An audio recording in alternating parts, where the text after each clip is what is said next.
Welcome to Season 2 of The Lab Report, a web series produced by Cincinnati Lab Theater. This season, we will continue our discussions regarding theater in the 21st century with Cincinnati Lab members and special guest artists. Enjoy.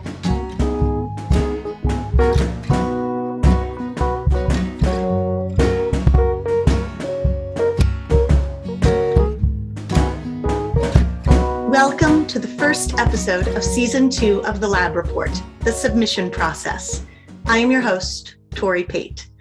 In this episode, we speak with lab members and playwrights about the submission process for Cincinnati Lab Theater and their experiences with that process. Enjoy. Good evening, everyone. Thank you so much for joining us. Let's get right to some introductions. First up, I have Elizabeth Harris, who is the Executive Director and Co-Artistic Director of Cincinnati Lab Theater. I have Erin Epstein, who is the Development Coordinator for Cincinnati Lab. Valletta Anderson, who is the playwright of Medusa in You, which was produced at the 2016 and 2018 Lab Summer Festivals. And Brian Walker, who is the playwright of Dog, which was produced during our 2020 virtual season. So welcome, everyone. Let's get right to it. So, Elizabeth, can you explain to us what is the submission process for Cincinnati Lab Theater? So Cincinnati Lab Theater, we're going to start taking submissions on Thanksgiving Day, and we're going to close those submissions on Valentine's Day. And what we're looking for is to pick 3 staged readings and 2 fully produced productions. The fully produced productions have to have had at least a staged reading to be able to submit. And we want to read the full play. We want for you to also to submit the production history of the play. So if it's had a staged reading, if it's actually been produced before, what's been the production history of the play. The limit should be 6 characters. Not 6 actors, but 6 characters only within the play. All right. For my playwrights, what led you to submit your work to Lab? If I can jump in, I submitted my work because I had seen the Lab of another playwright, and it's almost coming back to me what play that was, but the process that was involved with it, I knew would benefit the play that I was working on. So I threw my hat in the ring and somebody picked it up. Yeah, I'm in Louisville, and I've been hearing about Cincinnati Lab for a couple of years, and just what a fantastic playwright-centric organization it was, and what the workshop process was. And I think it's so important before you start sending a play out for production to consider a workshop for a play, and to get a director and some actors in the room, and to really sort of kick the tires of your play. And that's what I had heard Cincinnati Lab was really great at doing. So that's why I submitted. And Tori, if I could tag on to what Brian said, I think that's what makes us special and cool. Because we do want the playwright in the room for the process. We know how important that is. We want that collaborative process between the director, the actors, and the playwright to help the play become what it wants to be. I know a lot of companies don't necessarily include the playwright, but we think that's imperative in the growth of a piece, is that the playwright is included. Fantastic. Okay, so Elizabeth and Erin, both of you have been a part of this process for quite a while. Tell me a little bit about how the process to submit to Lab has changed over the last 8 years. So we started with one play, that was my play, and we produced that back in 2014. The next year for the festival, we just went to some friends and we were like, hey, you write plays, write a short play about this subject. And then we, produce those one acts as a one evening. And then the next year is when we actually started taking submissions. And we didn't get very many at the beginning, but each year since we've gotten more and more. This last year we got 800 submissions, and we've been getting submissions from all over the world. I'll let Aaron talk about the selection process and the reading process, because with that many plays, it's a task. Yeah, there's a lot of ways that a play can kind of self-select itself, and probably the way that's most flattering to playwrights is if it's too good. We don't want to kind of take plays that are already ready to put on its feet and aren't going to really change much from the start of our process to the end. We think it's better if we offer, a play that isn't quite there yet, the full process, and it's more, I think it's better for us as well. I think there are technical aspects that we kind of stick to. A lot of plays that change scenery or have projection or heavy special effects. We're not really looking to do those types of plays yet. We're kind of trying to stick to more, not as many scene changes or anything like that, or if they are, they're very manageable. There's a lot of subject matter that tends to pop up, I think, in kind of groups. And for me, a play, when that happens, a play really has to stand out for me to pick it. I kind of then find myself more attracted to subjects that I haven't really seen plays of. I think that kind of fits our profile more.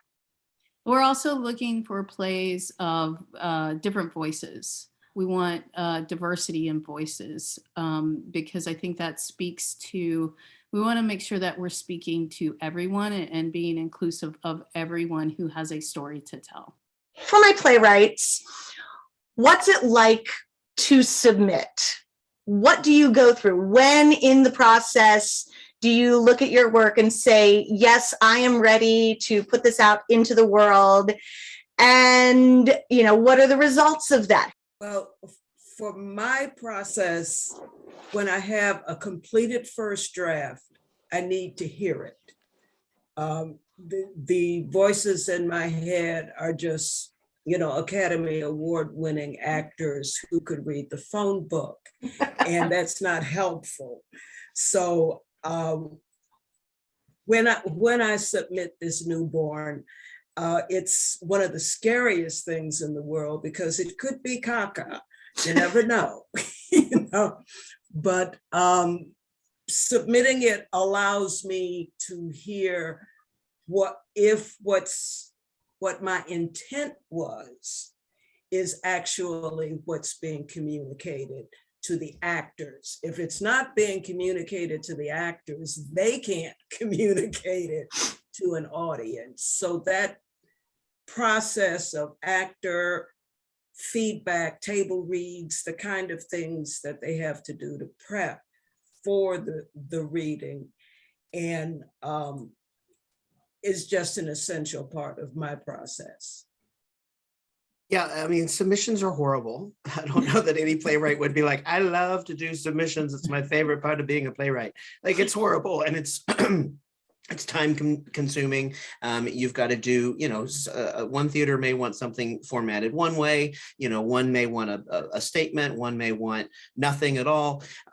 So what I tend to do is I tend to just take 1 or 2 days a month to do all my submissions that are coming up for like the next month window, and spend an entire day doing it.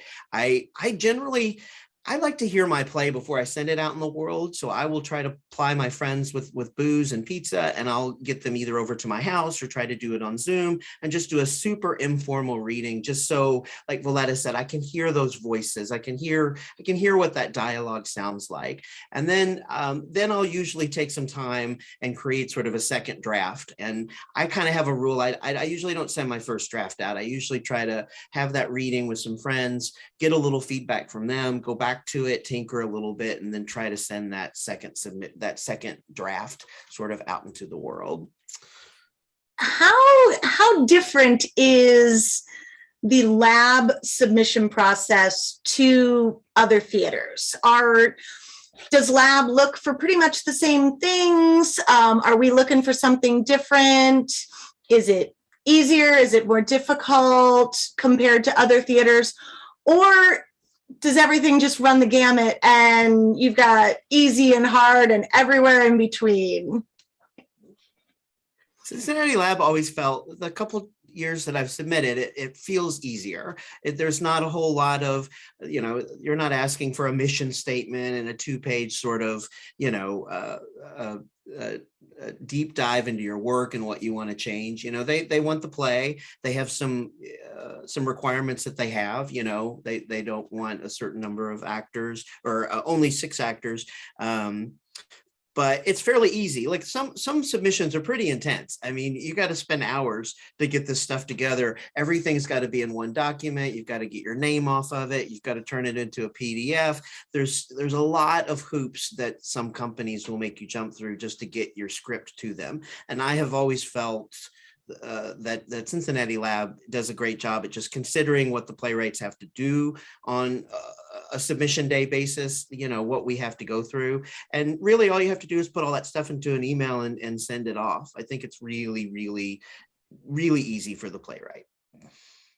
I agree that it is an easy process, but it sounds as though the process may have changed a little bit since my submission.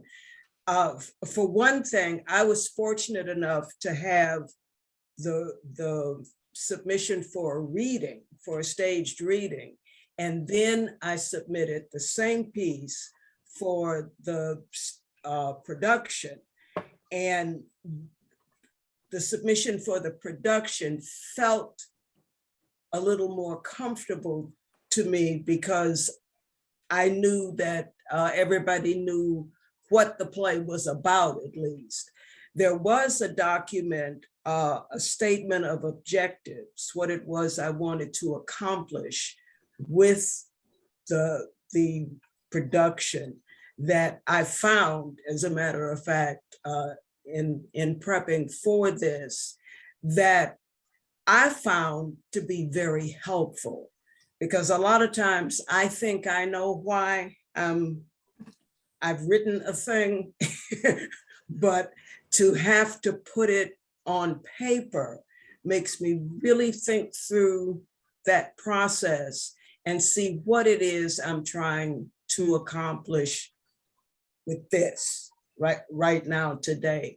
Because, I always am after that Nobel Prize, but what I want right now today with this is it was just very helpful for me. Good. Yeah. What is your all submission fee? That's a really good question. Yeah. We have not, to this point, we have not had a submission fee, and this is the first year we were actually going to have. Oh, you're considering. Oh, we'll edit this out then. Sorry. and I think it's. And I won't get on my soapbox and start talking about how people shouldn't ask for submission fees from playwrights. We were gonna make it super cheap, like $5. Is what our submission fee was going to be, only because we have to have other people read for us. So we need to pay them to read. Yeah, no, and that's understandable. You've got 800 plays coming in. You know, Right. Yeah. A lot of places I feel like they ask for a submission fee and you're not really sure where that submission fee goes. Right. Yeah. And I think as long as you're clear, we have readers and we don't want to just bring in anybody. We want to be able to offer a stipend to our readers. I think that's super important, to just make sure that's clear. Because I know for myself, that's totally palpable. That's like, yes, of course, $5 to have people read the plays. Right. But when it's like $35 and you're not even really sure where that money's going, and especially if it's an organization that's really well funded anyway and has a super long list of donors, you have to wonder why they're trying to make money off of playwrights. Exactly. No, that's a really, really excellent point. And I think a really great thing to actually make sure that people know, because you're right. there are many times when I've been like, why?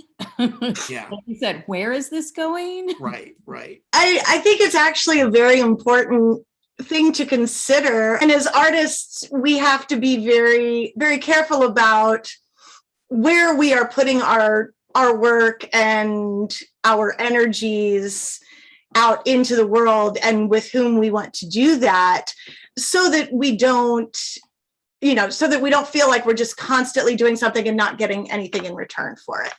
Erin and Elizabeth, what's it like to read 800 some plays? I mean, we divide them up, obviously, but, with only 7 or 8 of us, how do you get through them all? Well, truthfully, if I can be frank, if you read too many in one day, it can become mind numbing. So you can't do that. It's like a marathon. You have to pace yourself so that your brain is fresh. When I was in grad school a while ago, one of my professors told me, if I can't tell what your play is about in the first 10 minutes, then you don't know what your play is about. And so I have used that rule for myself and for other plays that I have read. And it actually helps me with this process. Because if it grabs me, if I'm connected to it, if I know what it's about, if I know what the engine is within the first 10 pages, then I know it's something worth considering. Yeah, same. Most of the plays that I end up thinking about later, even if we don't end up picking them, there's a lot of plays that I enjoy and would have maybe picked a different time if the if I was looking for a comedy, a drama, something something in between. It's it can be taxing for sure, especially year by year by year. It's almost like you can see the playwright reacting to what is going on at the time, which is always interesting, and when it's done well, it's great. But there's times when that's not what exactly I'm looking for. I think there are just a lot of subjects that I just never thought that I would read a play about, and making it really interesting too. Like I want to I've continued reading past like a point where I thought I would stop, and for the evening I just will finish a play, and I think that's always a mark of something that's really interesting. So do you have certain criteria that you're looking for in the play? I mean, I know we've talked about no more than 6 characters. What other types of things? We don't want too technically heavy. Yeah. Are there other things that we're looking for in these submissions? I think the best stuff I think the playwright's voice is very evident in the best stuff. Sometimes you read a lot of plays and it's difficult to differentiate like what's going on. It's kind of rote. And the stuff that I tend to like and want to read more of and pick is the stuff that like you can really hear the playwright's voice and see like differences in the characters, and not necessarily exposition heavy, but what the story and what they're doing with the story and why they're telling the story.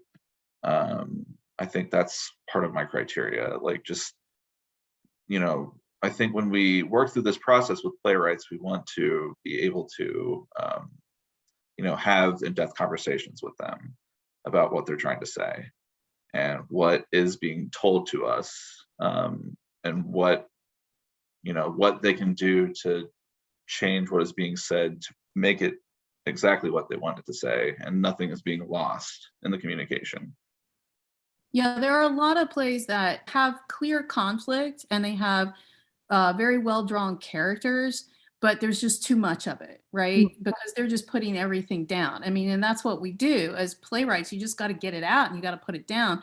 So a lot of times it can be, you know, a play just needs to be tightened, right? It needs some things cut. It needs to be tightened. Or maybe there's one character that's just not as clear as the other characters. But then there are plays that they're not quite sure what they want to be yet. And those are not the plays that we're going to be working with, because they're not quite at the place that they know what they are, what they're trying to say. But the ones that we really want to work with are the plays that have already established a conflict, that have established characters, but need a little extra help into developing it into what it wants to be. And so that's kind of, I guess, for the most part, that's what we're looking for when we're reading plays. And we don't want it to be polished yet. Yeah. That won't benefit, our process won't benefit that playwright. Yeah. So if submissions close in February, how long from the close of submissions until Lab notifies the 5 or 6 playwrights that they have been accepted for the summer festival? You know, it'll depend on the number of submissions that we get, but typically it takes us about 2 months to get through all of the plays. We do try to read as we go, but like most human beings, people wait till the last minute. And we will get a slew of submissions just within the last week of the submissions being open. So it'll probably take us 2 months to get through everything. And then, because we go through a series of eliminations. So, you know, everybody reads and then we break it down to our top however many, and then we break it down to our top however many until we get one single group that we're going to choose from. So it takes a while because we want to be fair to every playwright that submits. So how many people actually are a part of the reading process and the decision-making process for the festival? This past year, we had, I believe it ended up being 20 people that we had reading plays for us. We have a core company of 7, and then we have other members outside of our core member of 7 who will be reading. And then we have other people who are just friends of Lab, who we will pay a stipend to read for us as well. The ultimate decision comes down to the 7 core members of Lab who will make the final decision. All right. This current year, Lab has started something new, and you have like a regular theater season that is not part of the Summer New Works Festival. How are those plays chosen? Well, great question. So the first play that we did this season was my play, Daughter of War. It was the very first piece that we had ever produced as Cincinnati Lab Theater, and it's gone through tons of revisions and readings. It had that initial production with Cincinnati Lab Theater, so it had been on its feet previously. We did have a reading through Actors Theater of Louisville. And so I got a lot of really great stuff from that. And so because it was our first one, and because it has gone through a lot of work before and after that first production with Lab, that's why we decided to choose that piece. We're also going to be having a staged reading in the winter in February. The title of that piece is to be announced. And we have Dog by Brian Walker. We're producing that in April. So we're super excited because can I say it out loud, Brian? Yeah, okay.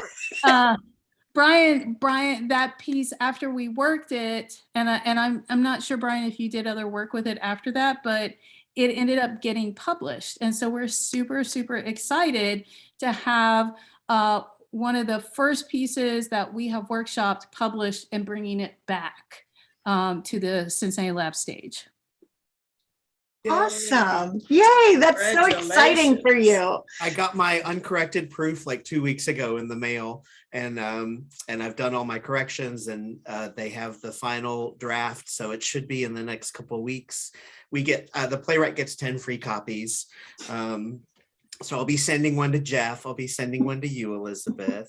I thanked you guys, of course, in the I have an acknowledgement page and the readings that it's had, and it's the lab was its third reading, the third time that it had been workshopped, and I had an incredible experience. The play would not have been published had it not been for my time with you guys. Well, thank you. I can say that without a doubt. Thank you. Oh, that is so amazing. And that's just absolutely wonderful news for you, Brian. So Valletta, I will ask you, how has your piece, Medusa and You, that was produced by Lab, how has that gone on? Have you done anything else with that since that 2018 festival? I did have a reading with a play development organization here that's Merely Writers, which is part of Merely Players Playhouse. And it was over Zoom because it was during COVID, but it really, I hadn't heard it in so long. I hadn't really touched it since the production. I had sent it out, but I think the universe was kind of tired of hearing about the Black experience of being killed by police. And but when George Floyd was videotaped dying, it just, I said, I have to pick this up. I have to do something with it. And the cast that I had was truly remarkable. The feedback that I got from them and from the audience has set my feet on, I don't want to say a different path with it, because it's what I initially wanted to do was to open up people who were closed to the subject. And I'm realizing now that people who are closed are closed. So I'm looking to find ways for the rest of us to make a new world.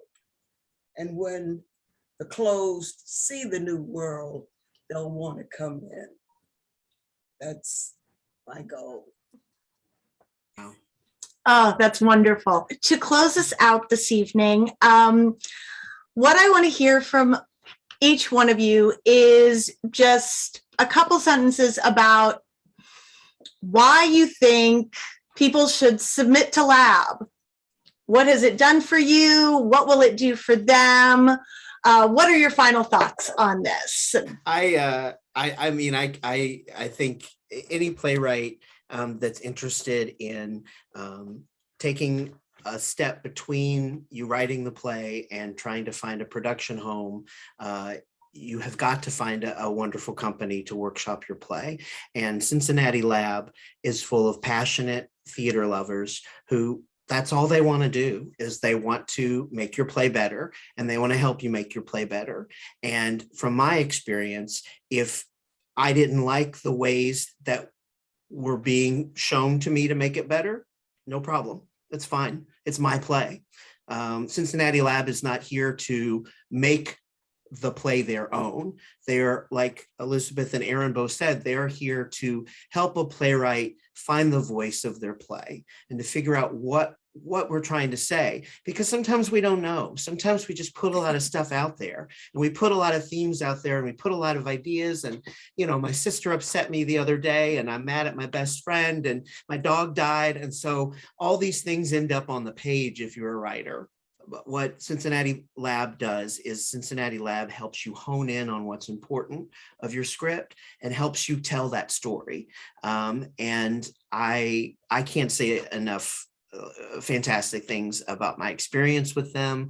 I mean, we felt like family, and it was online, and a lot of people are like, that's not theater, you're on Zoom, it's not, but we created theater. We came together and we rehearsed for weeks, and we created theater together. So on top of coming out of it with a better play, I got to do theater during COVID, and it was one of my greatest gifts of 2020. I cannot emphasize that enough. So submit your play to Cincinnati Lab. And I will enthusiastically co-sign everything Brian just said. Being with a company that lets you find your own voice in your own work that's hiding from you, I mean, is just a remarkable process that is essential. If you want to really be a playwright, then you need to find a home. And Cincinnati Lab is a home. If I hadn't moved so far away, I would still be part of it some kind of way. But the submission process is easy. The submission amount that's going to end up as stipends to the readers is not prohibitive. And the people that you get to work with, the people that they bring to the project, that you get to meet and have long-term relationships with, is just, it's invaluable. It really makes you feel at home. Brian, Valletta, I love to hear you say that, because in the development process of creating Cincy Lab, that's truly what I have wanted to build. I wanted to build someplace where I would want to go as a playwright, where I would want to go to workshop my piece, where I would be working collaboratively with people that love the art of theater and storytelling as much as I do, and a place where I could be able to, I don't know, hear it, like you said, is it working? I don't know. Somebody help me, read it for me, right? So that's really wonderful to hear from you guys. Thank you so much, because that's— Thank you. Thank you. You've done it. I mean, you've accomplished your goal. And now look, 800 submissions. I mean, that's amazing. That's Considering incredible. where you guys started from and to now, Yeah. obviously the word is out. It's not just the people that have worked with you. Word is spreading that what you all offer is, in, like Valletta said, it's invaluable. You can't even put a price tag on that, And to be able to call someplace an artistic home is just a gift. Yes. Awesome. Thank you guys. Thank you so much.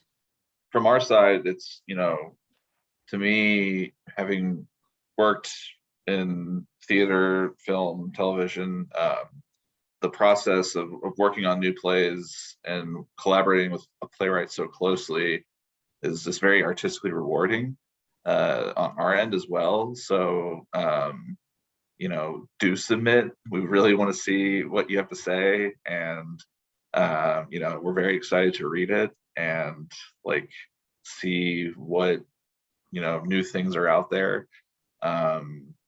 You are submitting to people that love this stuff, so it's coming to a welcoming place. Awesome. Thank you all so much for joining me this evening. Thank you, Erin and Elizabeth and Brian and Valletta. This was a fantastic way to start season 2 of the Lab Report. And I'm so glad we were able to have this conversation. Good night, everyone.